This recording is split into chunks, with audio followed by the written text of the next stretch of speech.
The best burger spot in town. ട്രിവാൻഡ്രത്ത് എനിക്ക് burger കഴിക്കണമെന്ന് തോന്നിക്കഴിഞ്ഞാൽ വിത്തൗട്ട് എനി ഡൗട്ട് ഞാൻ പോകുന്ന ഒരു സ്ഥലമാണ് ബർഗർ ലോഞ്ച്. പട്ടത്തുള്ള ബർഗർ ലോഞ്ച്.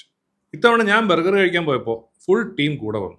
അവിടെ പോയി മിനി ബർഗറിൽ തുടങ്ങി mega singer burger, beef supreme burger, triplex beef burger, അങ്ങനെ ഒരുപാട് സാധനങ്ങൾ വാങ്ങിച്ചു കഴിച്ചു.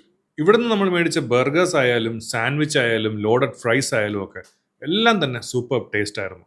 ഞാനിത് ആദ്യമായിട്ടല്ല ബർഗർ ലോഞ്ചിൽ പോകുന്നത്. ഞാൻ ഇപ്രാവശ്യം ചെന്നപ്പോൾ അവിടുത്തെ ചേട്ടന്മാർ പറഞ്ഞു അവരിപ്പോൾ പാർട്ടി ഓർഡേഴ്സ് അക്സെപ്റ്റ് ചെയ്യുന്നുണ്ട്, വളരെ ഡിസ്കൗണ്ടഡ് റേറ്റിൽ ഇവർക്ക് ഒരുപാട് പാക്കേജസ് ഉണ്ടെന്ന് പറഞ്ഞു. അപ്പോൾ നിങ്ങൾക്കൊരു പാർട്ടി ഓർഡർ ആയാലും ഒരു ഇൻഡിവിജ്വൽ ആയിട്ട് പോയി കഴിക്കാനായാലും ഈ burger launch is A nice spot. പിന്നെ എടുത്തു പറയേണ്ട ഒരു കാര്യം, ഇവിടെ 2 ബർഗറാണ്. ഒന്ന് ട്രിപ്ലെക്സ് ബീഫ് ബർഗറും പിന്നെ ഒന്ന് അവരുടെ മെഗാ സിംഗർ ബർഗറും. ഇത് രണ്ടും അടിപൊളിയാണ്. ഇത് രണ്ടും നമ്മുടെ കൂട്ടത്തിലുള്ള എല്ലാവർക്കും ഇഷ്ടപ്പെട്ടു. യൂഷ്വലി ഇവിടെ വന്നു കഴിഞ്ഞാൽ ഡ്രിങ്ക്സ് ഒന്നും അങ്ങനെ ട്രൈ ചെയ്യാറില്ല. പക്ഷെ നമ്മൾ ഇപ്രാവശ്യം ഇവിടുന്ന് ഷേക്സും മൊയ്റ്റോസും ഒക്കെ മേടിച്ചു. അതിൽ ആ വാട്ടർമെലൺ മൊയ്റ്റോ വാസ് എക്സെപ്ഷണൽ. അപ്പോൾ സ്പോട്ട് മറക്കണ്ട, ബർഗർ ലോഞ്ച്, പട്ടത്തുള്ള ബർഗർ ലോഞ്ച്.